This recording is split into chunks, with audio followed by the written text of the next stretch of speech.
ৰুব কিন্তু কালিতো ৰাস্তাত ৰুইছিলে পকাৰ ৰাস্তাত ৰুইছিলে আজি এইটো চব পকি বনাইছে ৰাইজে যেতিয়া ট্ৰল দিলে ৰাইজে যেতিয়া হাঁহিলে তেওঁলোকে এতিয়া লাজ পাই পেলাই এইটো পকি এক প্ৰকাৰ এইটো টাব বনাইছে বুলি ক'লে পকি টাব বনাইছে ইয়াত এতিয়া গছ ৰুব আৰ্টিফিচিয়েল গছ আৰু আছে এইফালে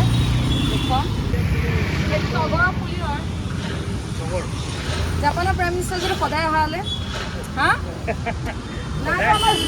হয়নে নহয় জাপানৰ প্ৰাইম মিনিষ্টাৰ সদায় আহিব লাগিছিলে মানে তাৰ আইডিয়া পকা ৰাস্তাত মানে আমি সেই অভিযন্তাৰ বিষয়ে কৰ্মচাৰী যোগাই দিব লাগিব নগৰৰ প্ৰধান নগৰ যিকোনো খবৰৰ বাবে যোগাযোগ কৰক আমাৰ এই নম্বৰত 9181 307 2221